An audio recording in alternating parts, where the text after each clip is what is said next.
I'm not going to argue with it. Hey, we're live. I looking extremely red. I just realized with my red sweater and making my face look red. I'm really not this sunburned. Nor should you worry about my blood pressure. It's all good. But let's go to Russ. Russ with something to say. Then we got a lot to get into today. Russ, what's going on? Yeah, let's talk a little baseball. Baseball has started, and it's interesting because, like me as a Met fan, they're 0-3. I don't expect them to make the playoffs, but I did have some fun the other day, and just like the Buzztron, I went on a site and I wanted to see what their chances of making the playoffs were, and they were 28%. And it's really funny because there's literally how can you possibly come up with that right now? There's 159 games left. I know. You know, and a lot happened. Obviously, a lot could happen, but I put it up as a joke just because I was like, it's really funny how these things can actually give me a percentage. I almost think they shouldn't give me a percentage this early in the season. I don't know. No, I mean, yeah, it's just predictions. It's not. See, because we all think the percentage thing is based. Giving a percentage implies that it is all computerized. Right. You know what I mean? And you don't think it is. Well, not a percentage before the season starts. That's good. That you're talking about. This is during the season. The season has started. The season started, but not this few games in. Okay. Yeah. I mean, there should be a line of demarcation that you start calculating percentages at like the halfway mark. Yeah, or something like I don't put out the mark. Yeah, I don't put out the projected standings till the trade deadline. You know what I mean? That's like when we do it. Right. To me, that's from that point on is when you really want to be watching. That's when you really want to be there. I agree. You don't do the trade chart until probably after the new year. You don't start. Right, I don't do it until after the new year. And collate the information, you get the but you're not putting out the percentages until like January 1st. Exactly. And just for the record, I wouldn't take that 28% because I don't think they're going to make it. But I just think it's funny. It was much higher than I thought it was going to be. But I still don't know how they figure it out. That's well on the opposite end of the spectrum. And I'll just say this: that I don't I think the Yankees are going to make the playoffs this year. But as for what happens in the playoffs, you never know. And injuries and things of that nature are always factors, and they're factors on the other end of the scale too. But as a Yankee fan, it was joyful. Absolutely joyful to see them sweep those cheating bastards in Houston 4 games straight, and in agonizing fashion. They won all 4 games. They came from behind. Juan Soto, who was the one who stuck it in the Astros back a few years ago in the World Series, he factored in I think 3 of the 4 victories. It was a beautiful thing. I was pumping my fist. Okay, it's 4 of 162, but even if they go 4 and 158, this was beautiful. Eat it. Loved it. See, there you go. It's Mike's birthday today, and it's a nice gift for him. You had to mention that. Oh, happy birthday, Mike. Dick. We'll go nice on you today. He's the only guy that's like you can't mention his birthday. Effing hate it. Why? It's just another time around the sun, man. That's all it is. Yeah, it's one day closer to death. Actually, that's another thing. Ek, did you get your glasses for next week? I got mine. I have them, yeah. Oh, my God. I'll tell you something. Okay, first of all, Western New York is in the path of the eclipse. Like, right. You're going to see the major totality, I guess, Erie, Pennsylvania, up through. Yeah. So they are calculating that 1 million people are going to visit Western New York. And all of them are going to go to the Anchor Bar, Russ. No, just kidding. Yeah, I would think half of them will. They're all going to get murdered there. They're going to have eclipse wings. Oh, God. But no, there's eclipse T-shirts. There are signs on the highway about the total eclipse. I mean, it's unbelievable how much ridiculous. I will tell you this, Ek. We have embraced it now as a society, but when I was a kid, my mother made us scared of it to the point where we had all the shades drawn, and she was like, "Don't even look outside the shade." And it was like, no, because you guys know I have a really nice telescope and all that stuff, and I'm really into this stuff, so I'm really fired up about this. I'm actually going to drive a filter for it. I do actually. Oh. I've got a special filter for it. It's pretty amazing. Like my telescope is the kind of telescope that has like you have an iPad, and and it's all motorized, and you don't have a viewfinder. You look through your iPad. You look at your iPad, and it just goes to wherever and it can go directly. Legitimately every 20 years, or it's just random. No, it's every couple years in different places. Like it's not. It happens around the world every couple of years. But if for it happened in North America right here, it's like that's the thing, But and of course, this is me being Johnny Raincloud. You watch, a million people will book hotels. Go to Niagara Falls, and it'll be snowing or raining. Well, here's the thing about me. I'm actually meeting my wife for our 25th wedding anniversary. This Friday, I'm going to Austin. So this Friday, Saturday, and Sunday, I will be in Austin. Now, the eclipse is what, Sunday, right? Monday. This Friday through Monday. We actually fly home almost exactly the same time as the eclipse, and right in the path of the eclipse. Like if you look at where the path of the eclipse. If you look at the path of the eclipse, we're flying like directly. The path goes from Texas to New York, right? So. Almost directly on the glasses on the plane, or when you get on the plane? Yeah, we are. So we made sure we got seats on the left-hand side because that's where you would see it. Like, what I mean? But it's possible we could see the thing almost the entire, like we're almost traveling. It's so funny. Almost the timing of it is high up. You'll be higher than all of us. And we'll be above the clouds, which is good. You'll be higher than all of us anyhow, but that's I'll be above the clouds for sure. But anyway, let's move on. Here we go. Ready. Hello, Hockey World. It's Monday, April 1st, 2024. I'm Michael Agello, and screw all of you. I'm Russ Cohen from Sportsology.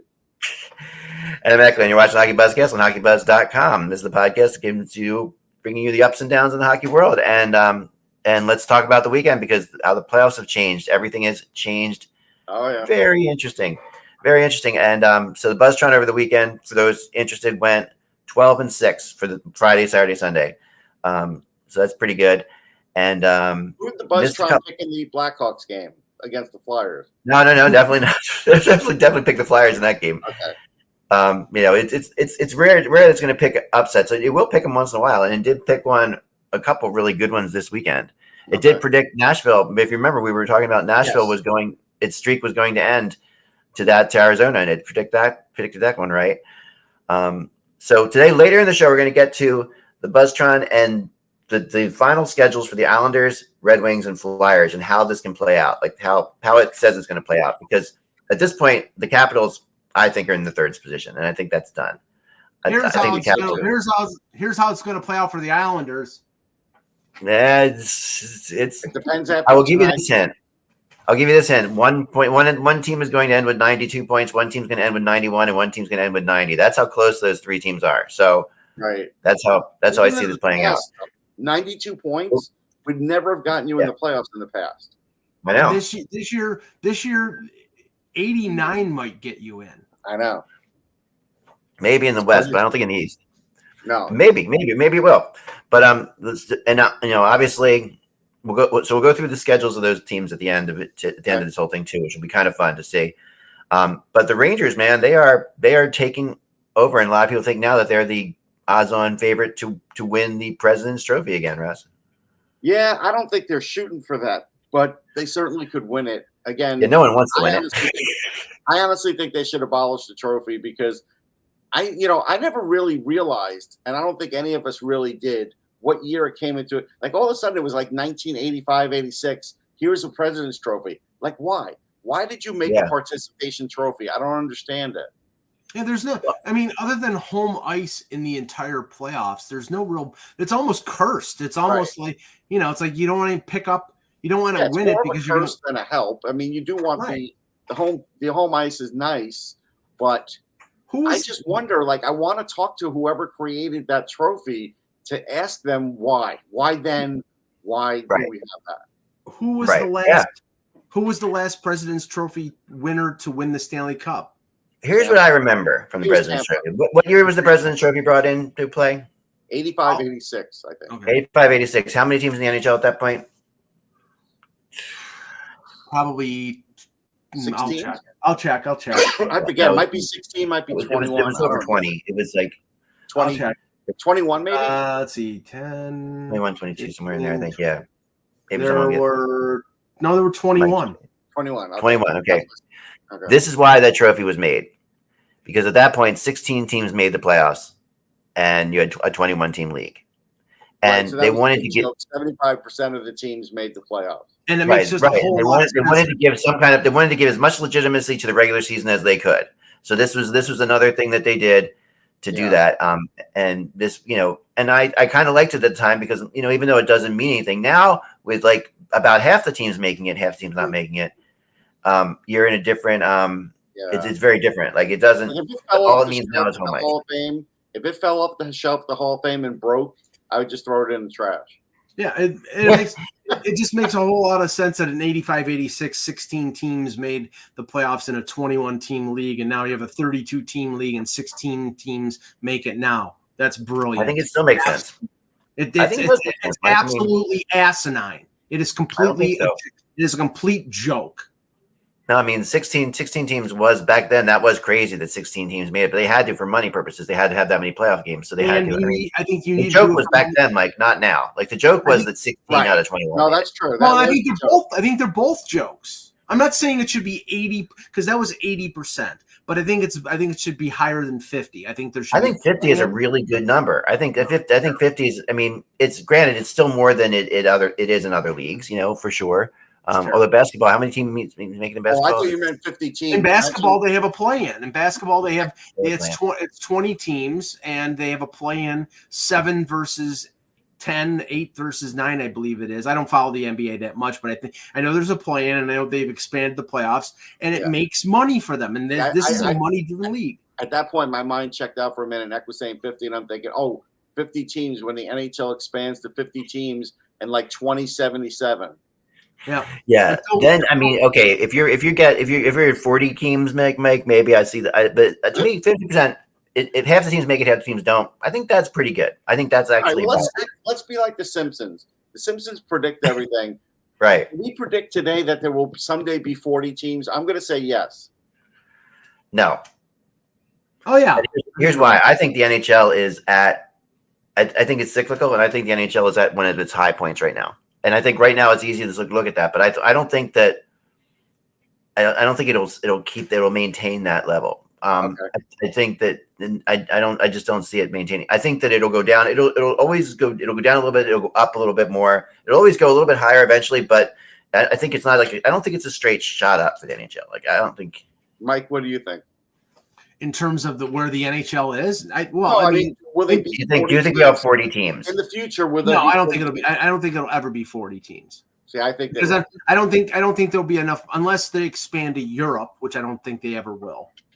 Well, that I think they could actually. I think that could happen. I don't think that they will. I mean, have a European division that comes over once a year or something like that. I mean, Stockholm, Berlin, London, Paris. So at that point, Germany might be starting to give a lot of players. We don't know. Yeah, I mean, look at Switzerland. There are more players coming from Switzerland all the time. There's this is a. Yes, I mean, we know that it's growing. That hockey is growing. Germany obviously. There's been sort of an uptick in Slovakia over the last couple of years. Slavkovsky, Finland. The main reason it's growing is here, Mike. I mean, it's America. That's the main reason. I know. I'm talking about you, but I'm talking about Europe. I mean, I realize. I know, but if hockey, if you want to talk about players, it's the American pool that's growing crazy. I mean, at that point, I think they're going to allow one robot for every team too. Yeah, maybe you at that point. But I mean, this is. I think the most that we'll see in our lifetime is it grow to maybe 36. I think that you'll see them expand to Atlanta and Arizona once the Coyotes move, which they should move, and then maybe 2 more teams down the line. But after that, I just don't. I think you've exhausted the markets. There's never going to be a second team in Toronto. Yeah. I don't think you should ever say never there. Never going to act. They'll never. Maple are also at a high point in there, but you and I lived, Mike, through, and so did Russ, lived through the Maple Leafs not being this all-powerful being. Like there were times you could just pick up a ticket for the Maple Leafs anytime you wanted to. Right, but if they are at their most powerful now, that means they have the ability to, and that's what it is. They have the ability to block. And don't let it be ignored that they're owned by the 2 major telecommunications, companies that have a stake in the NHL, and that will, the only way there could be a second team in Toronto is if that ownership group splits and one team goes to one, like Bell Media, and the other one goes to Rogers. I don't think that's happening, so it's not happening. I mean, think about the other cities that could support a team in the NHL. Like, say, like we keep a team. Say, let's the other big markets. Atlanta gets another team eventually. They will. Atlanta, they will. Like maybe Milwaukee, maybe Portland. Portland, I think definitely. Salt Lake City, definitely. Portland, Salt Lake City, Houston and Dallas. Houston and Dallas, two made. I mean, Dallas already has.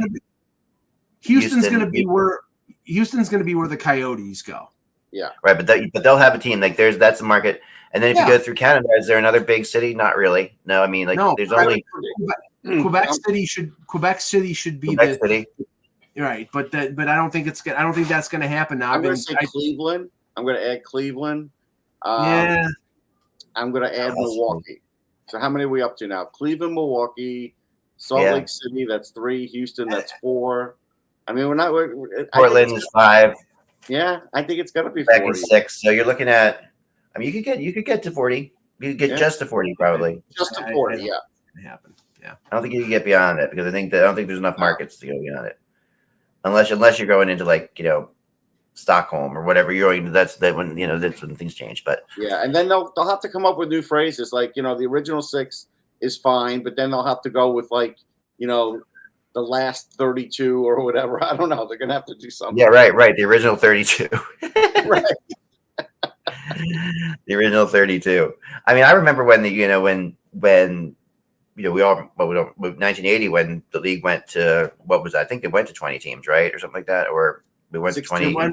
It went from 6 to 12 to 14 and 70 when Buffalo and Vancouver. Right. Then went to 16 with Atlanta and the Islanders, and then Kansas City and Washington in 74 or 74, 73. And then the expansion to from the WHA, it went up to 21. And then that's where you're. And it stood there for a long time. It was at 21 for a long time. Yeah. Yeah, it was. And then it just exploded. I mean, then it really did. That's the explosion we've seen recently. Anyway, is kind of crazy. All right, so let's look at some of the standings right now for a second, because and also some of the games tonight. And also, actually, before we go anywhere else, I want to talk about the Fedotov factor here, Russ, with you, because that is actually a very interesting thing that's developing there with the Flyers, and what they're going to do with him. He's not going to play tonight.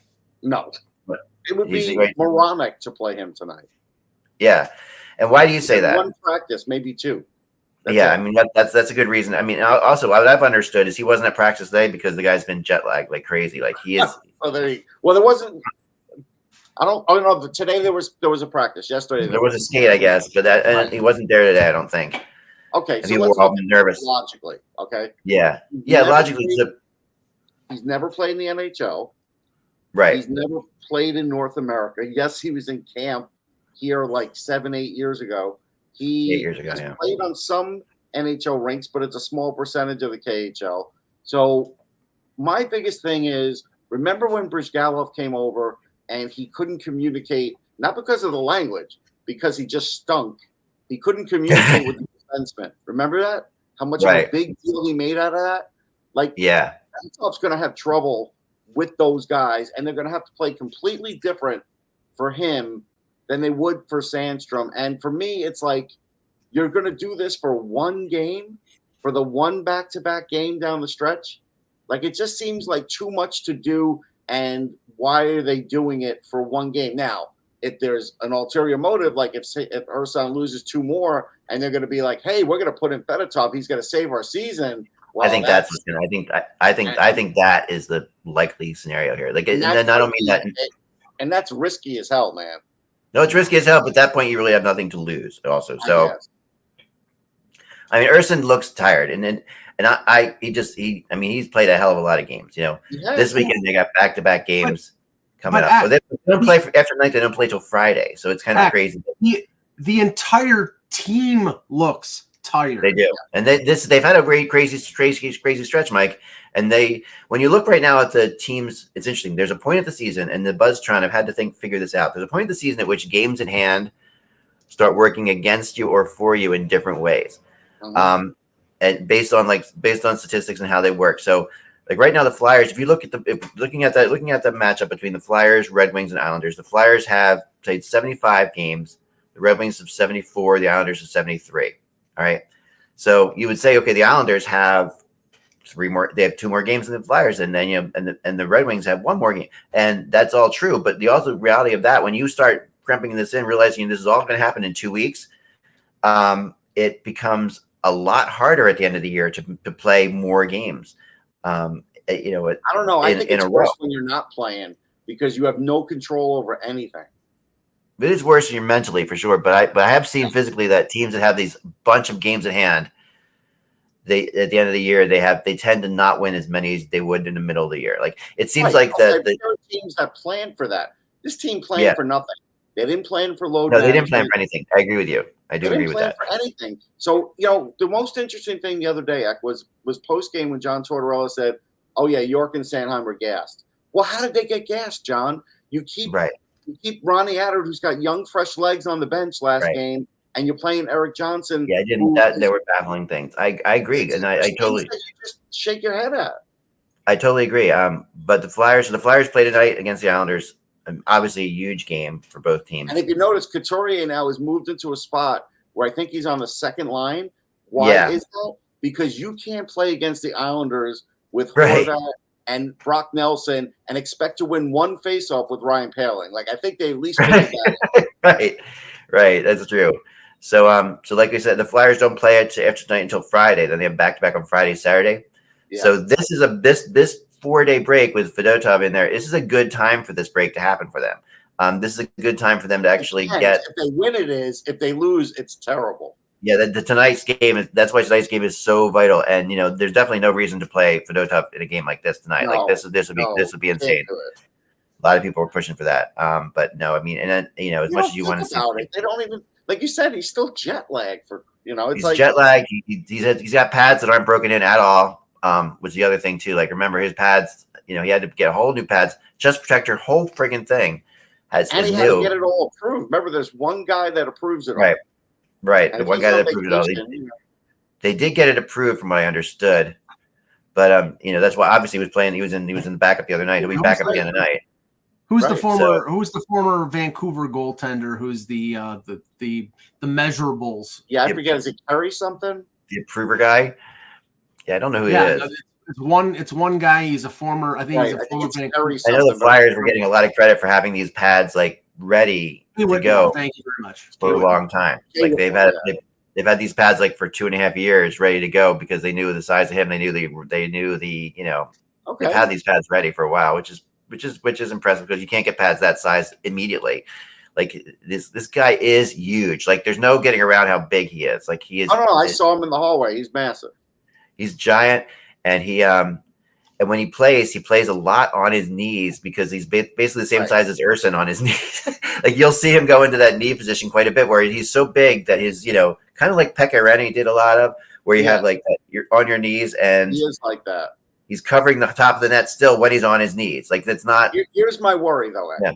The biggest stat that I looked up was that breakaway percentage because the Flyers defense, let's face it, it's not a lockdown defense. And he is a blocking goalie, and he was 53% on breakaways.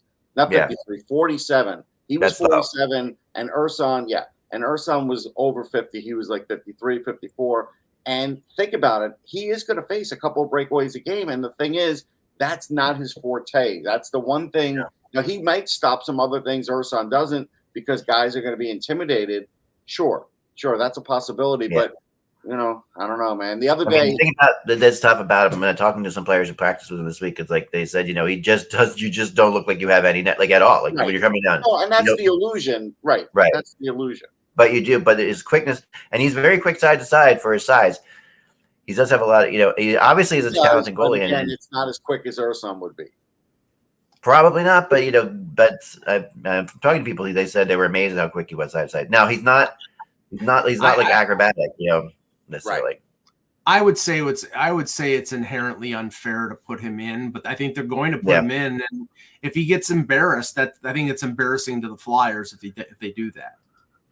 At this point, it is really, and I think that's true. Attention either. So like right now, like he's under contract. They're going to see what they got, I guess. But I don't know. No, I mean they have. I mean, listen, the guy. It is kind of a gift given to them at this point right now, for sure. And the fact that they get this guy. Is it? Well, I'm going to. How much of a gift is it? Yeah. Right. Well, here's the other part. So even though Ursan is a professional, all of a sudden this guy comes in. This guy's getting all this attention. Yep. He can't be loving this. I do think that the last two games you might have seen that in Ursan a little bit, like the nervousness that this guy's on the bench behind him. Like he's a force. Like no question. No matter how you slice it, the guy is a force. Yes. He's big. He is intimidating character. He is. So that's what I'm saying. That that's a risk too. You took a risk there too with the mental impact there, because like here's what I've noticed about Ursan. Obviously, he's very friendly with Lixell. They played a lot together, and Lixell's not been playing lately. And and he's really friendly with Sandstrom, and that was a good thing to have another guy like that. He doesn't know this guy from Adam. No one knows him, and he's a young goalie. And the Flyers don't have a lot of Russians either, so that was the other thing that Of course, they did. All the goalies, Kolosov, and Fedotov, and this other guy. I mean, they will eventually have the whiz kid over here, but that right now they don't have him. And although he's over here, right? He is over here, I think. He visited. He was allowed to visit. Right? Yeah, I talked about it a month ago. He was trying to come over, and he did, and he visited. Yeah. I mean, he will be an exciting player for sure. Yeah, no So let's look at this. Let's look at the regulars. Let's look at how this plays out now between these teams, because the Islanders, Devils, and Islanders, Red Wings, and Flyers really have a battle on their hands now. Where it stands right now, just to put in perspective, the Flyers have 82 points in 75 games played. The Red Wings have 80 points in 74 games played, and the Islanders have 77 points in 73 games played. So really, right now it's a 5-point spread, but if everybody won their games in hand, it's a 1-point thing. So it's like if the Red Wings won their games in hand, they'd have 82 points. If the Islanders won their games in hand, they'd have 81 points. So it would be 82, 82, 81. It's really tight, right? So let's look and see who they play, because that to me is and how the Buzztron comes out. But when I looked at this, the Buzztron's been pretty accurate. I was like, whoa, some of these predictions for these games for these three teams on the way are just bizarre, and I'm like embarrassed to talk about them, but I'm just going to say this is what it says is going to happen. Now, remember, there is a factor in this thing that comes into teams when they clinch the playoffs or predicted to clinch the playoffs. There is a point thing that comes down, and I did write that in the last couple of years, and it's been pretty accurate. So that's something you really have to think about.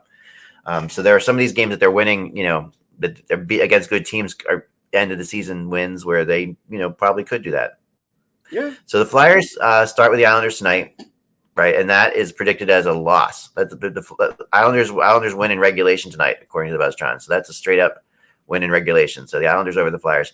Then the Flyers play Buffalo. That's a win. Plays Columbus. That's a win. They play Montreal. That's a win. Now we just know they just lost to Montreal. Then they have the Rangers. That's an overtime loss. The Devils. That's an overtime loss. And then they end with Washington as a win. So that's what the Buzztron is doing. That's what the Buzztron is saying for the Flyers. For the Red Wings, what do you think of that? What do you think of this? I don't think it's terribly out of line, but I think that last game. Yeah. Let's just put it in perspective. Let's say that last game, if Washington wins, they're in, and if the Flyers win, they're in, right? Let's just say it's like that, and then overtime doesn't matter. Okay. So how do you think it's going to be for Fedotov if he's in there to face Ovechkin? Right. No, that's crazy. I mean, I'm going to guess he's going to be nervous. Now, the way it's looking, though, is the Capitals will have things wrapped up by then. They'll have the third spot wrapped up. They'll be able to go up. Maybe. Yeah, I think they will, because of the schedule that they have. But that's hard. These are hard to say. It's hard. But they're not going to hand it to the Flyers either. They're not. No. No, for sure they're not. But no, Yeah, the Red Wings.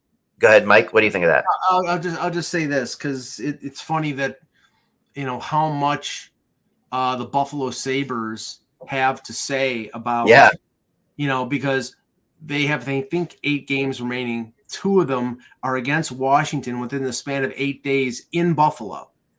And they play Philadelphia here this week. They also play at Detroit. So they're really in the middle of all this. And you could say, well, if they fold up and they just, lose the, most of the last 8, that's going to be to the benefit of these teams.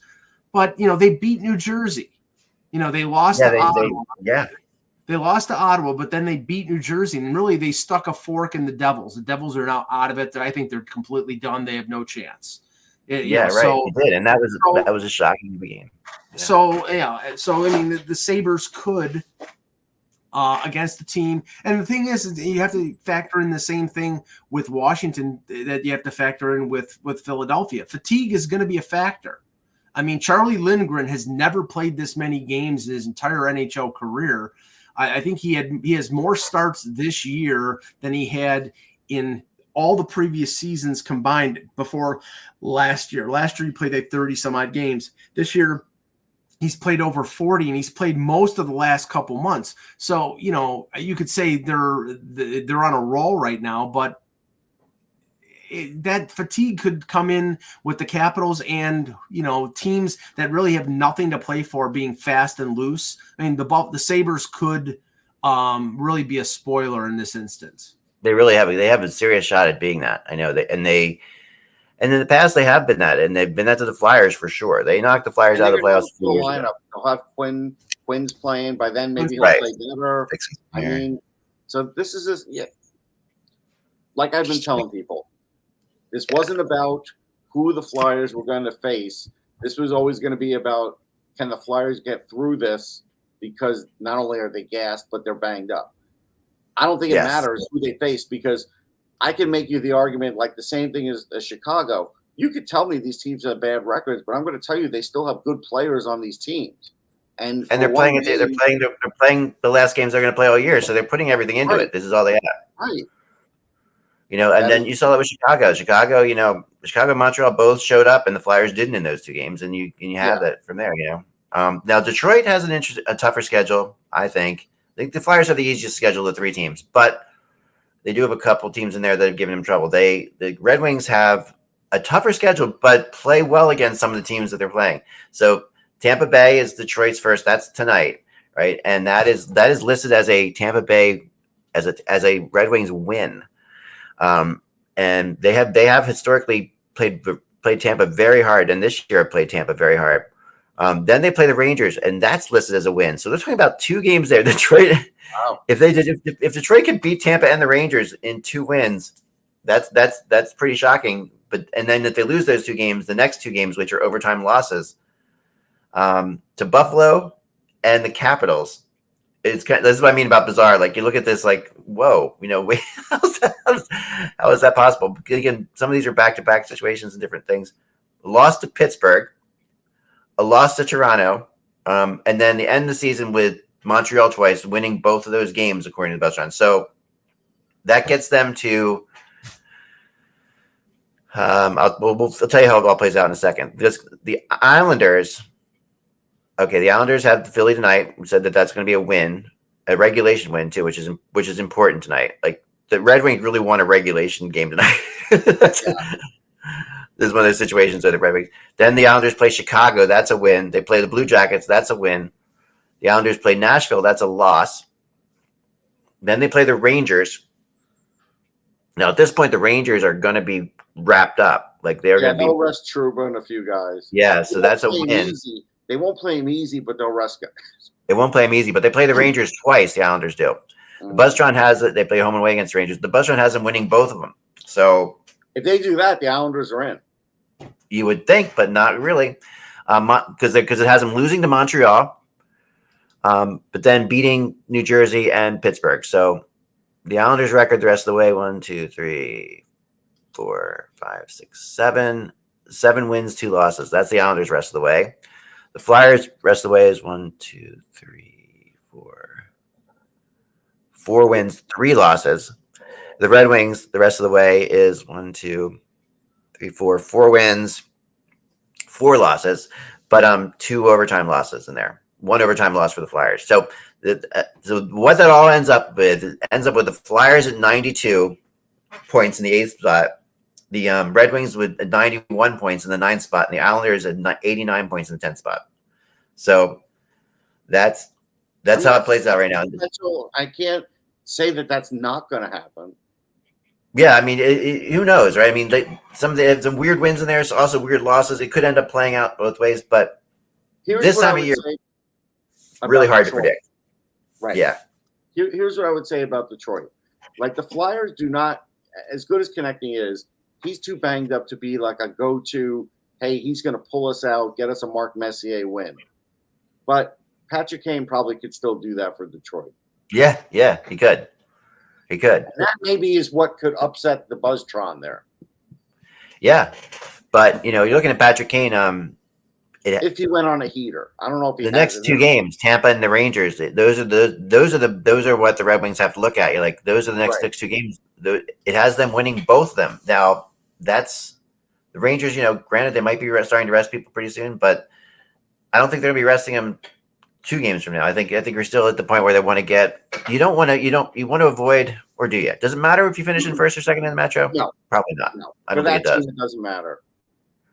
No, but I mean, I see. Okay, it does matter in one sense, because right now, I think the second place team in the Metro has a better chance of having an easy first round match. You're right. I mean, you look at it. It could be Philadelphia or Washington. Okay, right. You finish with the second highest division amount, which is still possible. You could face Tampa Bay in the first round. I don't know if I want to face Tampa Bay if I'm a division winner. I agree with that. So now you're giving the Rangers less motivation to win. There really is no motivation. I think it's I think you're way better off coming in second in the Metro. Yeah, for the same reasons Mike said. Because you could get the. Yeah. If they could rest Lindgren and rest Trouba, it's in their best interest. Quick already set the record for American goalies, so I'm not telling you he's going to want to lose, but I'm going to tell you, he might be set for a letdown his next start because he set the record already. Yeah. Speaking of sitting down people, Austin Matthews, Mike. Yeah. Got to 60 goals again. Remarkable thing. We thought he could get to 70. It's going to be really hard now to get to 70. Yeah, 70 is just hard. 70 goals has always been hard. Well, okay. Yeah. I don't think that you're going to see a lot of load management on Matthews until maybe you get to, because right now they have 9 games remaining. They play Florida and Tampa twice. Now, this is the funny thing. They're in a weird position right now. They play the Panthers tonight. Yep. If the goal of the Maple Leafs, and obviously they're not going to admit this, but if you're looking at it from a fan perspective, I don't want any part of the Florida Panthers.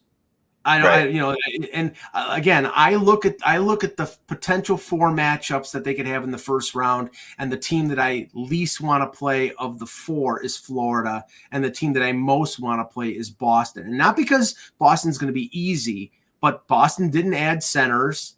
Yeah. And I think their advantage over Toronto is mostly psychological. They're still a very good team, but I think the Leafs have a good chance of beating Boston. But Boston's in first place right now. They're 2 points ahead of Florida.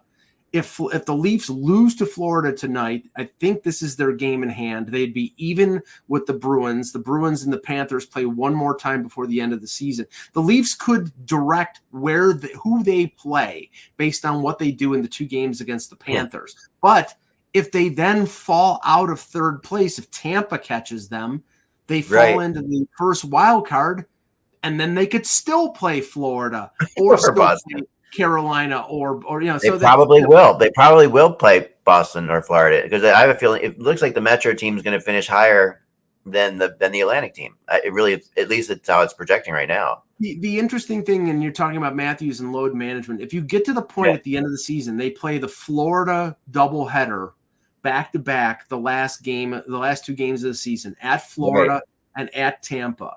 If I had to guess, they will sit Matthews and some of their players against the Panthers and then play all of them against Tampa Bay. It depends on, because what Paul Maurice and the Panthers are going to do. They're going to try to rough up and get some and put a licking on some of the Leaf players, and it's the smart thing to do. You want to bump them and bruise them before you get in the playoffs. It's just is this a Timex watch? What is this that we're talking about? Oh no, I'm not. I can't remember the guy's name. Was it Robert Duvall? No. It was a guy who was like a reporter. Yeah, Robert Duvall was to knock the batteries off my arm. So no, that's Robert Conrad. Conrad. That's there you go. Takes a licking and keeps on ticking. Right. Yeah. Watches. We're really just old in general. Okay. Anyway, continue. Yeah. That's true. Yeah. John Cameron Swayze. That's it. I had to look it up. But no. My point is that Toronto holds their fate in terms of a first round match in their hands. Tonight they play Florida. If they lose to Florida, then I think Florida is going to end up winning the Atlantic.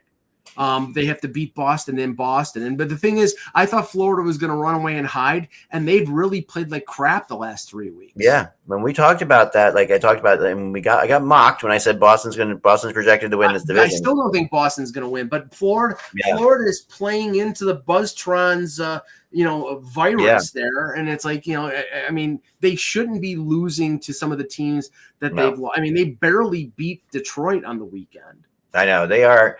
They're sagging a little right now.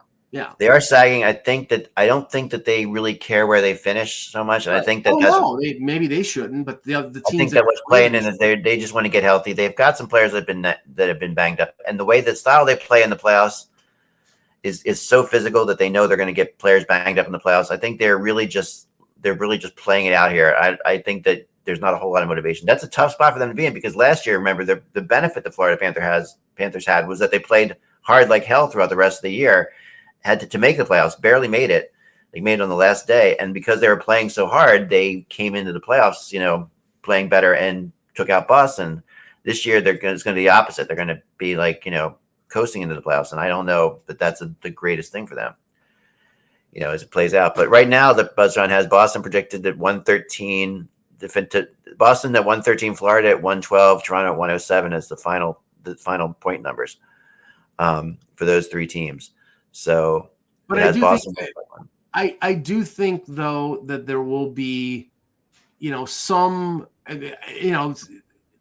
let's just say this. There's been some speculation because Mitch Marner has been out for 3 weeks. Right. Morgan Riley has been out for, I think, 3 or 4 games. Liljegren has been out. Edmondson's been out. That there's a little bit of load management going on here. Not to say that they're not hurt, but they're minor injuries, and they want their players to be exactly as close to 100% as possible. So they have the luxury, since they basically guaranteed themselves a playoff spot, that they can, give these guys all the rest that they need and recuperation, and then be ready for the playoffs. I think you could see Matthews sit a few games, but I think he, right now he's tied for the most goals in Leaf franchise history. He's tied with himself. He's also, as somebody pointed out in the media room on Saturday, he is the first U.S. born player to score 60 goals more than once. Right. Yeah. Brett Hull did it, but Brett Hull was born in Canada. Right. But he played for Team USA, Mike. Born in Canada. But Russ, he wasn't the only one. Tony Esposito played for Team USA. Brian Trottier played for Team USA. Oh yeah, that's true.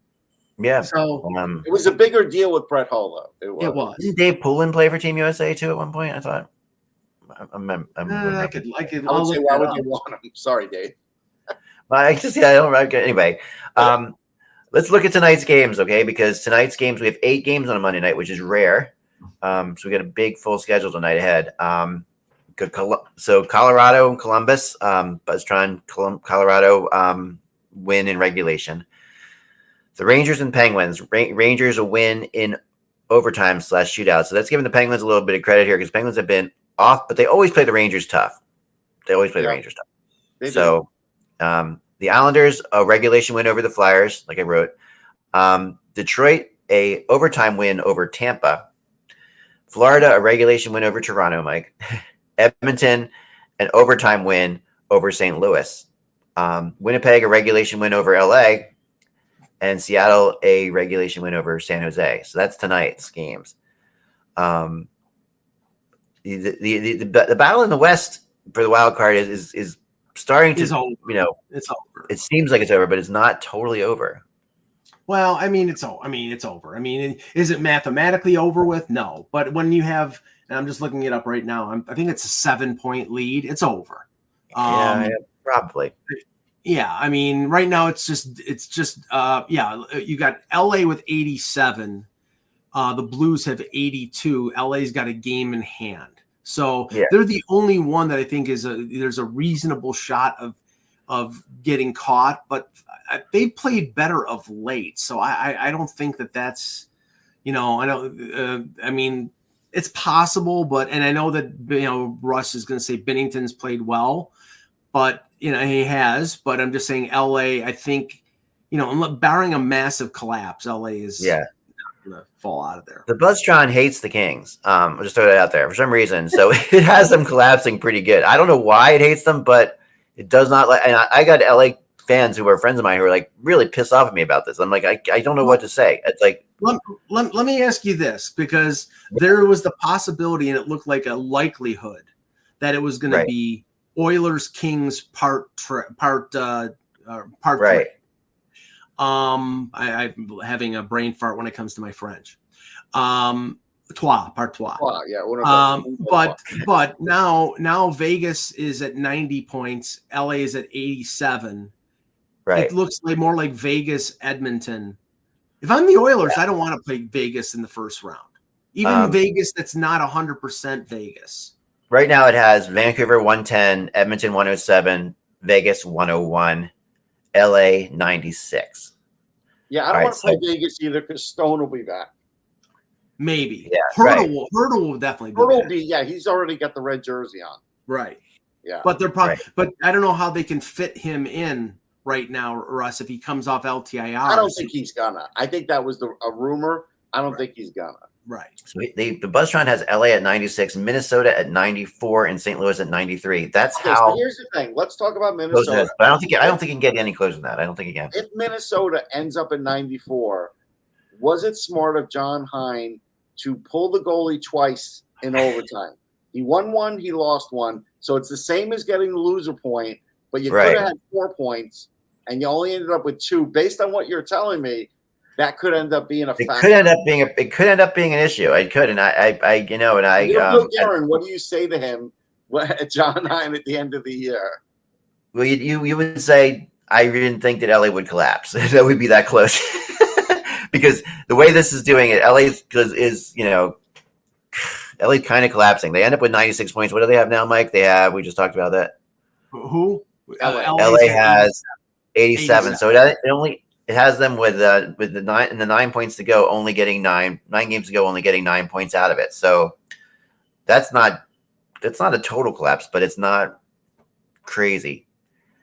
But I thought about that today, Russ. I thought about that exact scenario today because when I saw that Minnesota is creeping up there, Minnesota's gotten a lot of loser points lately, and that's crept them back into this. Slowly but surely, they in a couple of those games they really could have won. Like they should have beaten Vegas last week.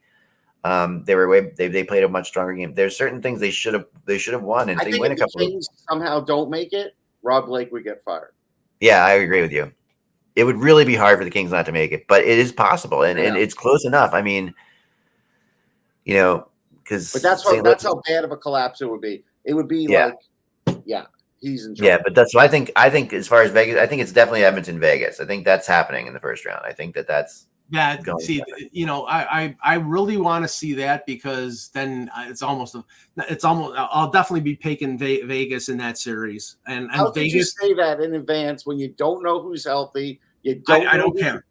I don't give a good goddamn. Nobody should listen to your. Yeah, you can't make that. No, you should. You should heed my knowledge. Can't make that fake yet, my Mike. intelligence. Yeah, I know. It's like, how do you make it already? You can't. That's like such an emotion. I'm making my prediction. I'll make my prediction next year that they'll lose in the first round or miss the playoffs. Well, that sounds logical. Even Jake was crying over that prediction.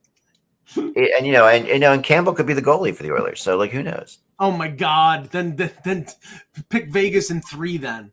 Could you imagine though if Jack Campbell's in there trying to even talk to Mike about the game in a logical manner would be impossible.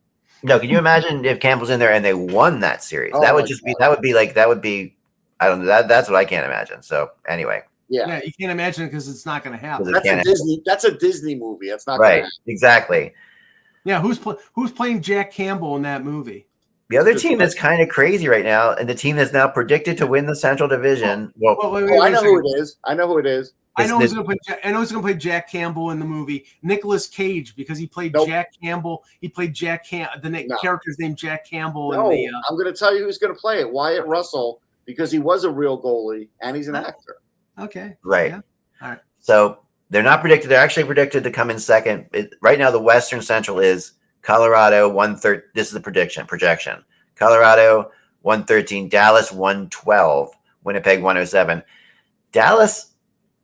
Nobody's beating Colorado. Dallas, I think at this point, they're going to have a moment where it's not going to work for them because Sagan's not quite the same.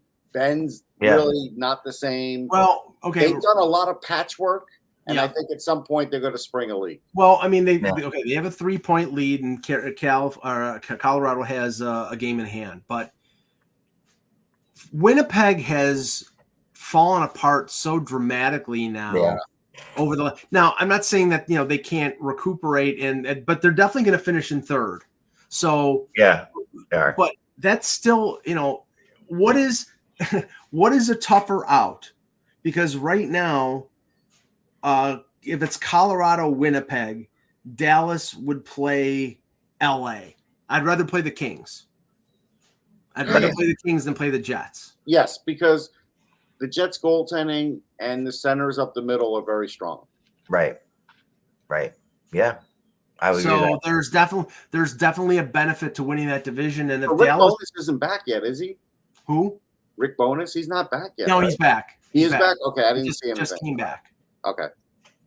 So that's a good thing for them. That might get them on track. Yeah. And Velarde is back. Oh, that's able to watch that Vancouver Anaheim game last night at all? I did. I did.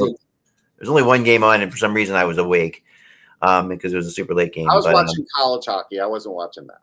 I was surprised by that game. What was it, Russ? BU, BC, BU, BC, Denver, and Michigan. Yes. Yeah. The most interesting thing about that Vancouver game that that really kind of was shocking was, and there was the play of one player on the Canucks who scored 2 goals. Dakota Joshua. Right, Dakota Joshua, former Leaf, Russ. Former Leaf, I know, looked unbelievable last night. Like Mike and I liked him. I covered him in the East Regional in Lehigh during the college playoffs, and I thought he was, a good fourth line prospect. Here's like the sort of their second line. Here's sort of the but here's sort of the willful blindness of Kyle Dubas, which I like Kyle as a manager. I like some of the picks and the moves that he made. Some of them didn't pan out, but Dakota Joshua was a draft pick before Dubas was general manager, and when he was I think he was a senior at Minnesota Duluth. He looked like he could be an NHL player. He's a big kid. He could ski. He can move. Not particularly great offensively, but I thought, okay, this is a guy that you could develop in a year or two. And the Leafs didn't sign him, and I think he went to St. Louis. Yep. And then he signed with Vancouver, and Rick Tocchet has turned him into. He's never going to be a 30-goal scorer, but he's a big Actually, body. it was Ohio State, Mike. I was thinking that's what it was. What's that? He went to Joshua was at Ohio State. Was it Ohio State? Yeah, because he played with Tanner Lozinski. That's right. There was no. Yeah. I'm thinking of Cameron Easy, the other. Yeah. But they didn't. But this was a mistake by the Leafs for sure. Yeah, I mean, he looked every bit like a second line player. Now I'll tell you one thing, Russ. If Brad Treliving was the general manager when he became it, they would have signed him. They would have signed him. It's true. I mean, I was shocked that he kind of kicked around because, like I said, I thought he looked really good. But the only thing I don't trust Vancouver. Fans could hate me. Yeah. I like Demko, you know that. I like some of their really good offensive players. Yeah. I don't trust that defense. I think that defense in the playoffs is going to have issues. Yeah. I mean, and Demko's he's not healthy either right now. So. Well, and that's they've been able to survive with Casey DeSmith in goal, and he's played pretty well. But for them to have any kind of run in the playoffs, Demko is going to have to be 100% healthy. We know what Casey DeSmith is at this point. Yeah, Casey DeSmith is Casey DeSmith. Boy, is Quinn Hughes good though, man. I'll tell you this, Eck. Yeah, Quinn Hughes had been my Norris pick all year. Yeah. Now, I was asked to do a sort of a prediction thing. I have Makar winning the Norris. Makar's got the same amount of points. He's got 19 goals. Yeah. And the dark horse right now is Roman Yossi, because Yossi has been incredible. The last it's amazing, like all the time, and right, but he's carried the Predators on his back. Him and I will say this about Quinn Hughes. I think he's the smartest defenseman in the league. He definitely sees things other people don't. When he has the puck coming up the ice, it's got to be terrifying at times for the other team because he just finds the open seams. He finds all of that. He is already breaking so many records for American defensemen. Yeah, he might even pass someone like Leach and Chelios, which is, so crazy. Again, he's the only player I wrote in a very long time that I said I thought he'd be generational. And what's interesting, though, is I still put him like 7th in the draft because even writing that was the high point. I was like, I think he could be generational. And he is. He's 3 times in last night's game. I was trying to watch him just particularly because not getting to see Vancouver all the time. Right. Also, Connor Garland's come into his own, too, which is something I knew would happen. I knew that kid was going to be something eventually. So 3 times last night I saw Quinn Hughes with the puck behind Anaheim's net. He's a defenseman. He's got the puck on his stick behind the net, trying to feed people out front. And in all 3 instances, he's back on his defense in plenty of time. Like he can go. He can get right up the ice easy, no problem. He could take the puck all the way behind the net of the other team and then get back into his position in like a flash. It's just unbelievable.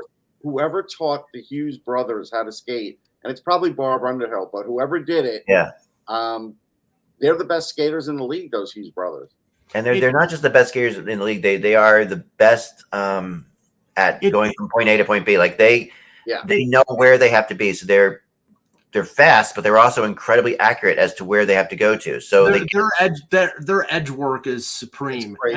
And Russ, it probably was Barb Underhill because he was working with the Leafs when Barb Underhill was exclusive to them. So that's my guess. Sure. Yeah. Yeah, I mean, he's just. I mean, we've seen it with Luke Hughes too. At times, he shows things so well, but he's not nearly. Well, I think Luke Hughes is going to end up being a finalist for the call. I mean, let's just say this: anybody who gets nominated for the Calder, enjoy 2nd or 3rd because you know who's going to win it. Right. Hey, look, Tyson Forster might be on my ballot. He has shown a lot more than I thought. He's only 2 goals behind Bedard or 1 goal behind now, something like that. And the other day, Torts said, "I don't care how many goals he's behind Bedard." And then I think he felt bad about it because he should have. Yeah, because you don't say that. The kid does nothing wrong. Like the kid plays, he doesn't do. He doesn't. Softened it after that, saying, "Well, it was a good goal and this and that." But like he just came out and said, "Yeah, I don't care how many he's behind Bedard," but like you should care a little because this is a kid that is going to be a big time player for the Flyers. Something interesting with Fedotov. I don't know if it's been talked about or not. there's one thing before we get out of here. He's wearing number 82. Yeah. And he was in his past in Russia always number 28. Yes. The curious thing about that, it's 28, of course, is Claude Giroux's number. He's not here anymore. Is this telling us that they're going to do something with Claude Giroux's number? Sure. Why would a player open himself up to the criticism of wearing Giroux's number after Giroux is gone? It's like, it's like nobody wore number 17 in Toronto after Wendell Clark left, and that was in 2000. It was 16 years until his number was retired. We always, I think it's a less of a big deal in hockey, but in baseball, it's a massitive deal. No, it's a big deal for the Flyers. I mean, they no one's ever worn Pele Limerick's number. There's certain things, but is Claude Lemieux is Claude Giroux? Is Claude Giroux a guaranteed number retired? Like I never thought of it. Yes, for the Flyers, sure. I don't know. I never think as much as I like Claude Giroux, I don't think he's in that same realm as a number retired. Oh, he is. Yeah, maybe I put him more in like the Rick McLeish era. Like, here's the thing. I don't know if he'll make the Hall of Fame. If he does, they'll have to retire his number. Right. If he makes the actual NHL Hall of Fame, yeah. But I don't think he's a Hall of Fame. I don't think he's a Hall of Famer, but I think he's a Flyers Hall of Famer. Yeah, he's definitely that. He's definitely a Flyers Hall of Famer, but this comes down to like where you put numbers. I'll plead ignorance. How many numbers right now? I know, but Barry Ashby's retired. Is Bobby Clark retired? Yeah. Bill Clark, Barber. Reggie Leach? Nope. No? Nope. Rick McLeish? No. Bernie Parent? Yes. Pelle Lindbergh? Nope. No. Okay. So Eric Lindros, right? Eric Lindros is the other. Lindros they just did, yeah. Yeah, I think Giroux is going to get retired. I don't know. Like John LeClair isn't. Tim Kerr isn't retired. No offense to LeClair. If Giroux had Eric Lindros playing with him, just imagine how. Yeah, that's true for sure. But I love Giroux, but there's a lot of guys who like.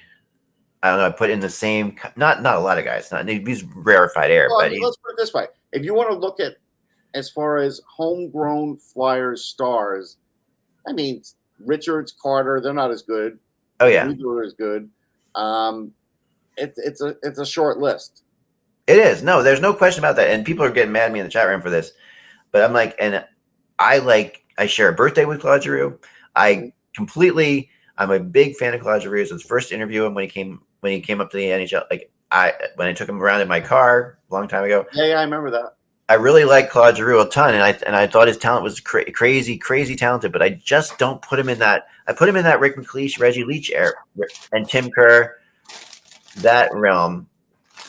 Rick Tocchet. I just don't think he ever had the level of talent to play with that even Forsberg had when he was. Yeah, that's true. I mean, I guess the best player he played with most of his career was the Simone Gagne, right? So Gagne or Voracek. I mean. Yeah, well, Voracek was pretty. Yeah, that's pretty. He was a really good player, but I mean, not of the Lindros caliber. Not of Right. Anyway, that's I don't know. Maybe I'm bad. Sorry, guys. Maybe I'm wrong. Everyone thinks I'm wrong. Everyone thinks I'm wrong. Everybody has the right to be wrong. And I'm wrong a lot, you guys know. So that's all. We'll leave it there. Remember, without the buzz, it is just hockey. Tonight, big games. Tomorrow, big games. We'll talk to you again on Wednesday.